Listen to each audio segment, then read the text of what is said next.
आकाशवाणी है। वार्ताओं के अखिल भारतीय कार्यक्रम में लीजिए सुनिए भेंट वार्ता। विषय है संविधान के सुनहले पृष्ठ। विशेषज्ञ हैं दिल्ली विश्वविद्यालय के राजनीतिक शास्त्र के वरिष्ठ प्रोफेसर और संविधानविद डॉक्टर सुनील चौधरी। इनसे बातचीत कर रहे हैं वरिष्ठ प्रसारण कर्मी जैनेन्द्र सिंह। श्रोताओं नमस्कार। हम प्रत्येक वर्ष 26 नवंबर को संविधान दिवस मनाते हैं। उद्देश्य यही है कि हम अपने देश के संविधान को बेहतर ढंग से जान सकें, उसे समझ सकें, क्योंकि हम सब जानते हैं कि वो संविधान ही है जो इस देश की शासन व्यवस्था का आधार है। संविधान और संवैधानिक प्रक्रियाएं, उनकी अगर हम बेहतर समझ रखते हैं तो हम अपने आप को एक बेहतर नागरिक के रूप में स्थापित भी कर सकते हैं, अपनी भूमिका को निभा सकते हैं। हम सब स्वतंत्रता के 75वें वर्ष में आजादी का अमृत महोत्सव मना रहे हैं। ऐसे में एक और अवसर हमें मिला है अपने अतीत, अपने वर्तमान और भविष्य के ताने बाने को जानने का, उसे आत्मसात करने का और आगे बढ़ने का, लेकिन सही दिशा में आगे बढ़ने का। इसी आशा के साथ आज भारतीय संविधान के सुनहरे अध्यायों में से कुछ की विशेष चर्चा हम करने जा रहे हैं प्रोफेसर डॉक्टर सुनील चौधरी से। प्रोफेसर सुनील चौधरी दिल्ली विश्वविद्यालय के राजनीति विज्ञान विभाग में प्रोफेसर हैं और भारतीय संविधान को लेकर आपका बहुत ही व्यापक और गहन अध्ययन है। प्रोफेसर चौधरी, बहुत बहुत स्वागत है आपका इस कार्यक्रम में। बहुत बहुत धन्यवाद। देखिए, आज़ादी के या स्वतंत्रता के 75वें वर्ष में हम बहुत सारी चीज़ों को समझने की कोशिश कर रहे हैं, अतीत से लेकर भविष्य तक की ताने बाने को समझने की कोशिश कर रहे हैं। लेकिन भारतीय संविधान जिस तरह से 26 जनवरी 1950 में लागू हुआ, तो इसकी यात्रा 71 वर्ष की है, लेकिन प्रक्रियाएं उसके पहले से शुरू हो गई थी, कोशिशें उसके पहले से शुरू हो गई थी। बिल्कुल आरंभ में प्रोफेसर साहब, ये ज़रूर आपसे हम समझना चाहेंगे कि भारतीय संविधान की लगभग 71 वर्षों की ये जो यात्रा है, हमारे भारतीय परिस्थितियों के संदर्भ में, हमारी पूरे विकास यात्रा के संदर्भ में, उसको किस रूप में आप देखते हैं? देखिए, मैं कहूँगा कि संविधान न केवल एक दस्तावेज है, एक डॉक्यूमेंट है, बल्कि ये एक जीवंत आख्यान है, एक लिविंग लेजेंड की तरह है।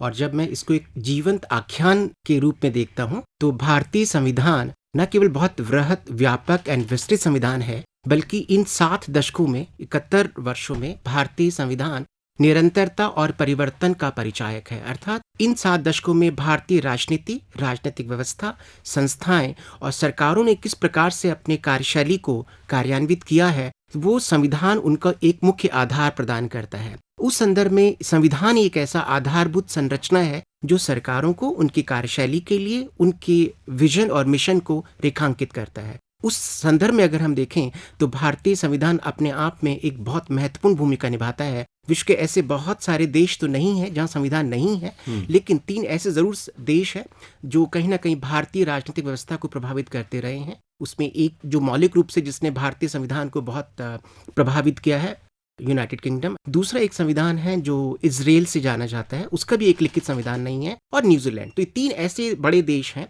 जिनके अपने लिखित संविधान तो नहीं है, किंतु इनकी भी ऐसी प्रक्रिया है जिन्होंने उनके संवैधानिक विकास में बहुत महत्वपूर्ण भूमिका निभाई है। जब मैं भारत के संदर्भ में देखता हूं, तो ब्रिटेन जिसने भारत पर एक लंबे समय तक शासन किया और हमारी बहुत सारी शासकीय प्रविधियां या शासकीय परंपराएं या शासकीय प्रावधान हमें उस औपनिवेशिक शासन से ही मिलती हैं। उसके पश्चात भी भारत ने एक नवीन संविधान की गणना की, एक ऐसा संविधान बनाया जो एक जीवंत रूप में भारत के न केवल राजनीतिक संस्थाओं को, बल्कि नागरिकों के अधिकारों और कर्तव्यों के द्वारा उन्हें एक नए रूप से अग्रसर करता चला जाए।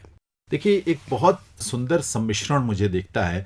चीजें ली जरूर गई हैं, लेकिन एक नया स्वरूप है भारतीय संविधान का, जिस रूप में अस्तित्व में यह संविधान आया। दुनिया का एक लिखित संविधान मेरा ख्याल है सबसे बड़ा संविधान है, और मुझे लगता है कि ये दावा तो हम कर सकते हैं कि सबसे सफल संविधान के रूप में इसकी गणना की जाती है। अब राजनीति और शासन व्यवस्था की तो आपने बात की, लेकिन मुझे लगता है कि सामाजिक स्तर पर या आर्थिक स्तर पर या हमारे सांस्कृतिक ताने बाने को इस संविधान के तमाम प्रावधानों ने या इसकी जो यात्रा रही है, उसने किस रूप में प्रभावित किया, किस दिशा में प्रभावित किया? देखिए, संविधान की जो मूल रूपरेखा है, जो उसका आधार है, जो उसका मुख्य आशय है, वो हमारे प्रस्तावना में दृष्टिगोचर होता है। और जब हम प्रस्तावना की बात करते हैं तो प्रस्तावना में जो मुख्य 5 बिंदु हैं जिसपे पूरा संविधान आधारित है, sovereign, socialist, secular, democratic Republic, इसको अगर हम हिंदी में कहेंगे तो संप्रभु, समाजवादी, पंथ निरपेक्षीय, लोकतांत्रिक, गणराज्य। तो ये 5 ऐसे महत्वपूर्ण बिंदु हैं जो भारत की राजनीतिक व्यवस्था, सरकारी संस्थाएं, राजनीतिक संस्थाएं और नागरिकों के अधिकारों और कर्तव्यों के बीच में एक समन्वय का बोध कराते हैं। इस संदर्भ में अगर हम देखते हैं तो कैसे एक संविधान उसको आगे चलने के लिए मौलिक रूप से, सामाजिक रूप से, सांस्कृतिक रूप से, आर्थिक रूप से अग्रसर करने के लिए सदैव प्रयासरत रहा है। तो सभी संस्थाएं, चाहे वो सरकार के रूप में हों या वो सभी संरचनाएं जो गैर सरकारी संस्थाएं जो नागरिकों के साथ संबंधित हैं, इनमें एक प्रकार से कार्यशैली में हमें एक समन्वय, एक सहयोग और सामंजस्य देखने को मिलता है। यही कारण है कि अगर हम भारत के साथ सहयोगी राष्ट्रों को देखें, जो हम दक्षिण एशिया के राष्ट्र हैं, वहां पर संविधान बहुत रूप से असफल भी रहा। संविधान को कहीं ना कहीं राजनीतिक व्यवस्थाओं ने धराशायी भी किया। और अगर हम तीसरी दुनिया के देशों को देखते हैं, विशेषकर अफ्रीका, वहां भी संविधान उस प्रकार से कार्यरत नहीं हो पाया जिस प्रकार से भारत में सशक्त रूप से काम करता चला गया है। तो भारतीय संविधान, जैसा कि मैंने कहा, कि वास्तव में ये एक प्रकार का जीवंत आख्यान है। ये उस प्रकार के नियमों को, विनियमों को, अधिकारों को, कर्तव्यों को, संरचनाओं को और संस्थाओं के मध्य एक समन्वय, सामंजस्य स्थापित करता है और सरकारों को हमेशा इस प्रकार से अग्रसर करता है कि संविधान के जो मूल दस्तावेज है, जो उनकी उद्देशिका है, जो प्रेम्बल है, उनको किसी प्रकार से विचलित न होने पाए, उससे डिविएट न होने पाए। अच्छा प्रोफेसर साहब, जब 15 अगस्त 1947 में देश को आज़ादी मिली थी, वो या उसके पहले से समाज में जो बहुत तरह की विकृतियां थी, भेदभाव थे, ऊंच नीच का, जाति के आधार पर भेदभाव, धर्म के आधार पर दूरियां, और जब आज़ादी मिली, स्वतंत्रता मिली, तो उस समय जो देश का बंटवारा हुआ उसकी वजह से भी एक उस सौहार्द को बहुत चोट पहुंची थी। भारतीय संविधान ने इन वर्षों में, यानी स्वतंत्रता मिलने से लेकर और संविधान के अस्तित्व में आने से लेकर अब तक, किस तौर पर इस देश को और सुगठित करने, इसकी एकता और अखंडता को स्थापित करने, और जो भेदभाव हैं सामाजिक स्तर पर, सांस्कृतिक स्तर पर, उन खाइयों को, दूरियों को पाटने में अपनी भूमिका निभाई है? देखिए, जब संविधान निर्माण का कार्य चल रहा था, तो अगर हम उन लगभग 3 वर्षों को जरूर याद रखें कि उन 3 वर्षों में जब संविधान के निर्माता उस पर कार्य कर रहे थे, तो एक बहुत ही महत्वपूर्ण बात जरूर जाननी चाहिए कि संविधान के निर्माण में न केवल प्रांत, अर्थात जो 11 प्रांत थे, उनके प्रतिनिधि उसमें सम्मिलित थे, बल्कि वो सभी प्रिंसली स्टेट्स, वो सभी देशी राज्य, उनके नुमाइंदे भी संविधान निर्माण की प्रक्रिया में सम्मिलित थे। इसके अतिरिक्त अगर हम देखें कि इन प्रतिनिधियों के, अगर हम वैचारिक ओरिएंटेशन को देखें, तो हमें लगता है कि संविधान निर्माताओं में न केवल उदारवादी विचार के लोग ही सम्मिलित थे, बल्कि इसमें समाजवादी धरातल से जुड़े हुए लोग, गांधीवादी विचारधारा से प्रभावित लोग ही इस संविधान निर्माण के काम में लगे हुए थे। तो जब इस संविधान के निर्माण में हमें विविधता भी नजर आती है और किस प्रकार से मौलिक उद्देश्यों को लेकर एकरूपता और एकता दोनों थी, वो भारत की एकता और अखंडता में भी हमें नजर आती है। तो अगर हम संविधान के इस विस्तृत रूप को ध्यान से देखें, तो प्रस्तावना के अतिरिक्त ऐसे बहुत सारे प्रावधान हैं जो हमारे संविधान को और हमारी राज्य व्यवस्था को बहुत सुदृढ़ बनाते हैं, सुदृढ़ करते हैं। वैसे प्रस्तावना में भी प्रोफेसर साहब जिस तरह से व्यक्ति की प्रतिष्ठा, अवसर की समानता, इन सब की या विचारों की अभिव्यक्ति को लेकर उसका उल्लेख किया गया, विशेष तौर पर बंधुता बढ़ाने की विशेष तौर पर उल्लेख करते हुए इस बात पर बल दिया गया है। तो इन सारी चीजों को, प्रस्तावना में एक सार तो है ही है हमारे भारतीय संविधान का, लेकिन उसके बाद उनका विस्तार है जिसके बारे में आप बताने जा रहे हैं। हाँ, जैसे कि अगर हम बहुत विस्तारिक रूप में लें, तो 2 सिद्धांत बहुत महत्वपूर्ण नजर आते हैं। एक है नागरिकों के मौलिक अधिकार, मौलिक कर्तव्य, और उसके साथ ही साथ राज्य के नीति निर्देशक तत्व। भाग 3 और भाग 4 में इनका उल्लेख किया गया है जी। हम देखते हैं कि एक तरफ तो हमें भारत की उदारवादी प्रवृत्ति, जिसमें नागरिकों के अधिकार और कर्तव्य समाहित हैं, और साथ ही साथ समाजवादी चिंतन के आधार पर जो कल्याणकारी राज्य की एक संकल्पना थी, जिसको लेकर हमारे संविधान निर्माता बहुत प्रभावित भी थे, और वो चाहते थे कि भारत जिस प्रकार से, जिस संकट के दौर से गुजर रहा था, इसमें समाजवाद और उदारवाद, व्यक्ति और समाज का समन्वय परिलक्षित होना चाहिए। और वो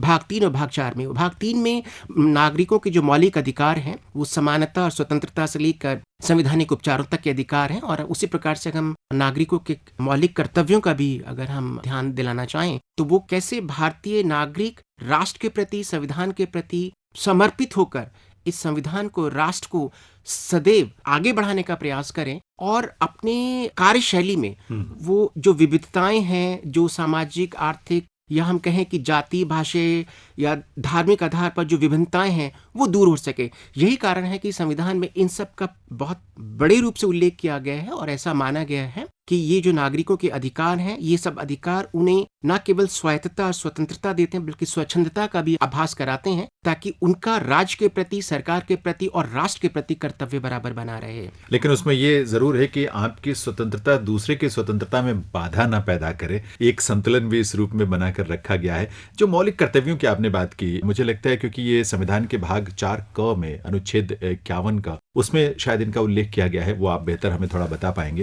लेकिन ये मूल रूप से संविधान में नहीं थे, ये बाद में जोड़े गए। तो कब इसको जोड़ा गया, किस रूप में इन्हें समाहित किया गया, इसके पीछे की सोच क्या थी? देखिए, भारतीय संविधान निर्माताओं को ये पहले से ही आभास था कि अधिकारों में कर्तव्य स्वयं पहले से ही जुड़े होते हैं। किंतु अगर हम 1970 का दशक देखें और किस प्रकार से 1965 का युद्ध, 1971 का युद्ध, कहीं ना कहीं राज्य के प्रति कुछ ऐसी क्रियाएं, कुछ ऐसी गतिविधियां कुछ व्यक्तियों या कुछ समुदायों, समूहों के द्वारा की जा रही थी।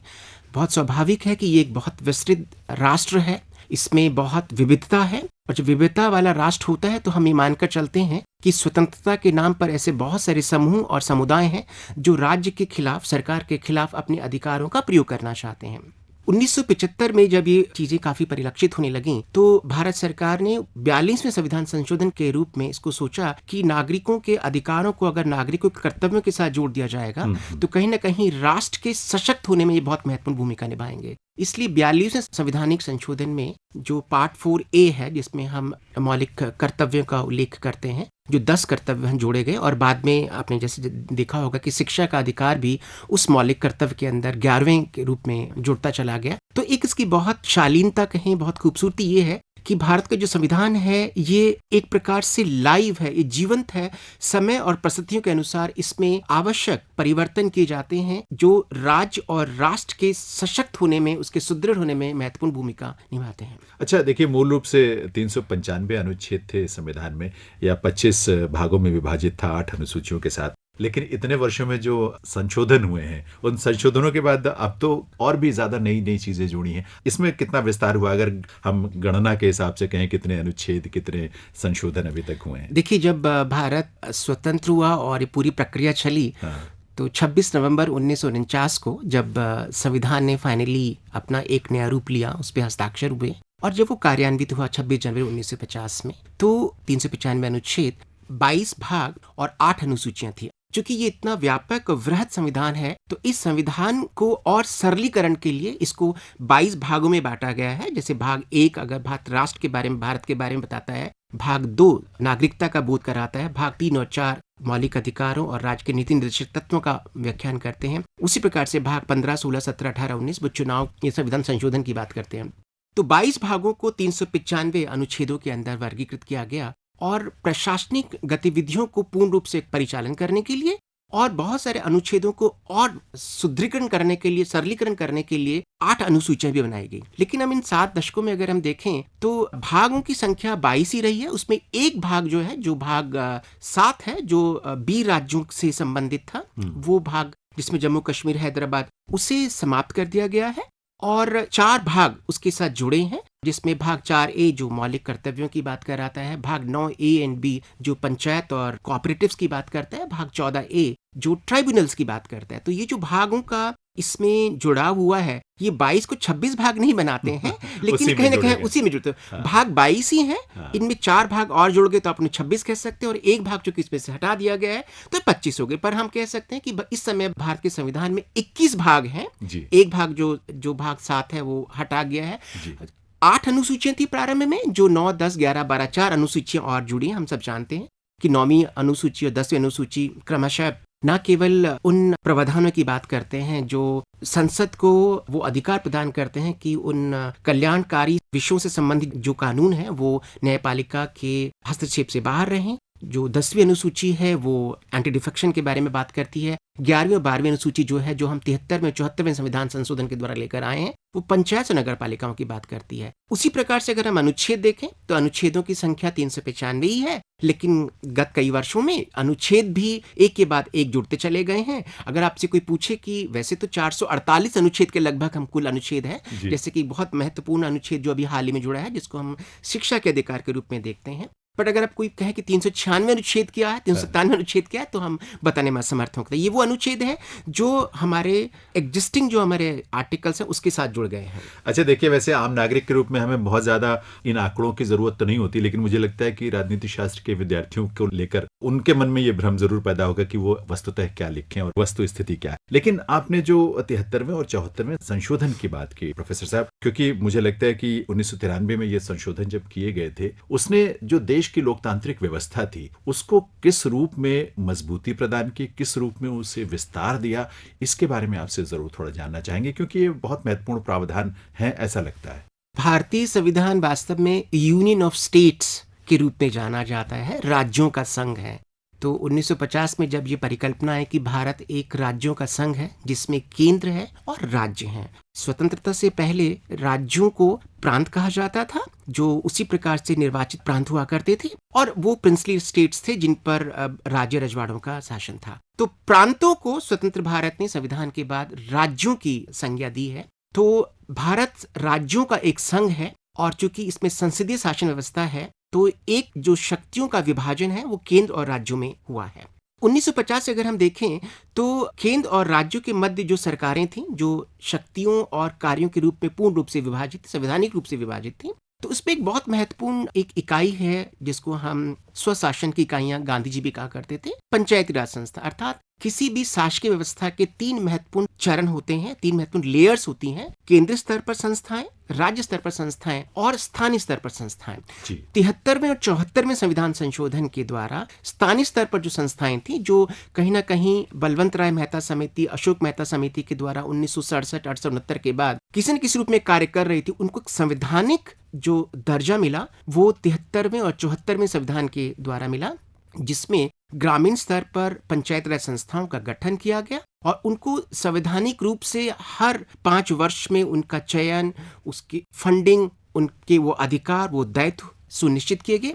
उसी प्रकार के शहरी क्षेत्रों में भी नगर पालिकाओं का गठन किया गया, उन्हें भी संवैधानिक तौर पर वो शक्तियां और वो फंडिंग से उनको सुनिश्चित किया गया। तो संवैधानिक दर्जा जब स्थानीय इकाइयों को मिल जाता है, तो कहीं ना कहीं इस संघीय व्यवस्था में ये जो 3 इसके महत्वपूर्ण ताने बाने हैं, संघीय स्तर पर अर्थात केंद्र स्तर पर, राज्य स्तर पर और स्थानीय स्तर पर, जिनको हम आमतौर पर आधारिक स्तर कहते हैं, ग्रासरूट्स इंस्टीट्यूशंस कहते हैं। तो इन तीनों के बीच में एक संवैधानिक तौर पर जो एक समन्वय है, जो लिंकेज है, वही भारत को पूर्ण रूप से या सही रूप से राज्यों के संघ रूप में, जिसको हम फेडरेशन कहते हैं, फेडरल सिस्टम कहते हैं, इसको इंगित करने में बहुत महत्वपूर्ण भूमिका निभाता है। तो ये जो पंचायती राज व्यवस्था लागू की गई है 1993 के संशोधन के माध्यम से, इन संशोधनों के माध्यम से, क्योंकि 2 उसमें हुए, उसके बाद मुझे लगता है कि इससे एक अपेक्षा ये तो थी कि जो स्थानीय स्तर पर पंचायतों में, गांव के स्तर पर जो लोग रहते हैं या स्थानीय निकायों के स्तर पर जो लोग रहते हैं, एक तो उनकी सहभागिता सीधे सीधे अपने भविष्य के निर्माण में बने और सुनिश्चित किया जा सके, और इस बहाने मुझे लगता है कि उन्हें और ज़्यादा जिम्मेदार होने का एहसास भी इसके माध्यम से मिला ज़रूर होगा, और मिला है ऐसा लगता है, क्योंकि जब हम खुद अपने हाथों से अपने भविष्य का निर्माण करते हैं या नीतियां बनाते हैं, तो उसमें एक दायित्व का बोध तो रहता ही है। इस दिशा में कुछ विशेष उल्लेख अगर आप करना चाहें, क्योंकि मुझे लगता है कि ये उसका उद्देश्य था और उसमें हम कितना हासिल कर पाए ये आप हमें बताएंगे। देखिए, गांधी जी भी हमेशा ग्राम पंचायत की बात करते थे, स्वराज की बात करते थे। गांधी जी कहते थे गांव के अंतिम व्यक्ति से आरंभ होता है। अगर हम डॉक्टर बाबा भीमराव अंबेडकर जी का भी जिक्र करें, तो वो भी हमेशा राजनीतिक लोकतंत्र के साथ साथ सामाजिक और आर्थिक लोकतंत्र को बहुत महत्व देते, बल्कि उनका जो बहुत बड़ा फोकस था वो सामाजिक लोकतंत्र पे था। तो कैसे हम सामाजिक न्याय सुनिश्चित कर सके। पंचायती राज स्तर पर जो क्रांतिकारी परिवर्तन 1993 में हुआ है, वो कहीं ना कहीं सामाजिक, राजनीतिक और आर्थिक स्तर पर ग्रामीण सहभागिता से, या हम कहें कि शहरी सहभागिता से उस लोकतंत्र को और सुदृढ़ करता है, उसको और प्रखर करता है। इन दोनों संविधान संशोधनों में एक और बहुत महत्वपूर्ण बात है, जो भारत सरकार चाहती थी कि किसी प्रकार से उस पर एक प्रकार का एक्सपेरिमेंट किया जा सके। तो हम ये भी देख सकते हैं कि सदियों पुरानी जो जातिगत सामाजिक व्यवस्थाएं थीं, वो इन संशोधनों के बाद कहीं ना कहीं और कमजोर हुई हैं, क्योंकि इन संविधान संशोधनों ने जो हमारे पिछले कमजोर तबकों के जो समूह, समुदाय, जो लोग हैं, जो सामाजिक और आर्थिक रूप से पिछड़े वर्ग के जो लोग हैं, विशेषकर जो महिलाएं हैं, उनको भी राजनीतिक संस्थाओं में आरक्षण के माध्यम से उनकी भागीदारी को और उनके नेतृत्व को और सुनिश्चित करने का प्रयास किया गया है। तो ये कह सकते हैं कि ये एक प्रकार का उदाहरण भी हो सकता है कि अगर ग्रामीण स्तर पर और शहरी स्तर पर, निचले स्तर पर, स्थायी स्तर पर अगर सभी समुदाय, विशेषकर ये समुदाय जो बहुत समय तक मुख्य धारा से वंचित रहे हैं, इनकी सहभागिता नेतृत्व के रूप में अगर और प्रखर होकर निखर कर आती है, तो मुझे लगता है कि राज्य और केंद्र स्तर पर भी उनकी भूमिका और महत्वपूर्ण होगी और भारत का लोकतंत्र जो और सुदृढ़ता की और प्रखरता की ओर अग्रसर हो रहा है, मुझे लगता है कि इस सहभागिता से भारतीय जो लोकतंत्र है वो और सुदृढ़ होगा और एक समावेशी लोकतांत्रिक व्यवस्था, जिसको अंबेडकर जी और गांधी जी कहते थे, सामाजिक, आर्थिक, राजनीतिक, सांस्कृतिक रूप से वो 73 व 74 संविधान संशोधन, मुझे लगता है कि उस रूप में, उस दौड़ में या उस प्रकार के एक यात्रा में एक महत्वपूर्ण परिवर्तन का बोध कराता है। तो ये संशोधन जो है, मतलब हमारे जो भारतीय नागरिक हैं या जो राजनीतिक प्रक्रिया में हिस्सा लेने वाले, उन्हें राजनीतिक तौर पर और भी परिपक्व बनाया है, ये विश्वास के साथ हम कह सकते हैं। एक बात जिसका जिक्र आपने किया भी और हम अक्सर करते हैं, जो भारतीय संविधान में शक्ति संतुलन का एक सिद्धांत है, न्यायपालिका है, कार्यपालिका है, व्यवस्थापिका है। अब ये इतना खूबसूरत लगता है, जो राजनीतिक व्यवस्था को या राजनीतिक तंत्र को, या शासन व्यवस्था को या संविधान को समझने वाले लोग हैं या पढ़ते होंगे, उनको लगता होगा कि ये बहुत ही सुंदर, बहुत ही विलक्षण है, जिस तरह से भारतीय प्रक्रिया में, शासन व्यवस्था में इन तीनों के बीच संतुलन स्थापित किया गया है। एक आम, अगर हम श्रोता के नज़रिए से देखें, उसमें उसको आप इस बारे में थोड़ा सा और विस्तार से प्रकाश डालें इस पर, ये कैसे कैसे ये प्रक्रियाएं हैं जो शक्ति संतुलन को सुनिश्चित करती हैं। देखिए, जब संविधान निर्माण का कार्य चल रहा था तो 2 मॉडल्स थे जो संविधान निर्माताओं को बहुत उद्वेलित कर रहे थे या बहुत प्रभावित कर रहे थे। एक था अमेरिकन मॉडल जो शक्तियों के पृथक्करण पर आधारित था, सेपरेशन ऑफ पावर्स, अर्थात कार्यपालिका, व्यवस्थापिका और न्यायपालिका में शक्तियां अलग अलग विभाजित है और तीनों के तीनों ये जो ऑर्गन्स हैं, ये तीनों के तीनों जो संस्थाएं, ये एक दूसरे से बिल्कुल विभक्त हैं, दूर है।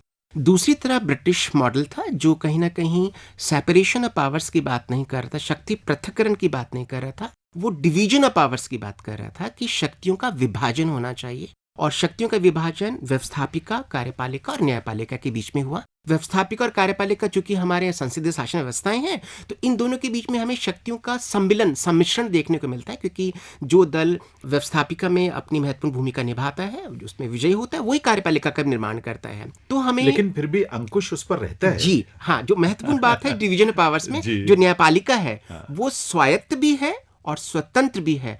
और चूंकि संवैधानिक व्यवस्था है तो न्यायपालिका की बहुत महत्वपूर्ण भूमिका ये भी होती है कि किस प्रकार से व्यवस्थापिका और कार्यपालिका संविधान के अंतर्गत अपने कार्य करते रहें और संविधान के किसी भी नियमों का, किसी भी प्रकार के उनके विनियमों का, उनके प्रोसीजर्स का, रूल्स रेगुलेशंस का उल्लंघन ना करें। तो ये जो सुप्रीमेसी ऑफ कॉन्स्टिट्यूशन है, ये हमारे संविधान में एक बहुत महत्वपूर्ण भूमिका निभाती है। हम इसको संवैधानिक सर्वोच्चता भी कह सकते हैं और संवैधानिक संप्रभुता भी कह सकते हैं, जिसको सुदृढ़ करने में न्यायपालिका की बहुत महत्वपूर्ण भूमिका रहती है।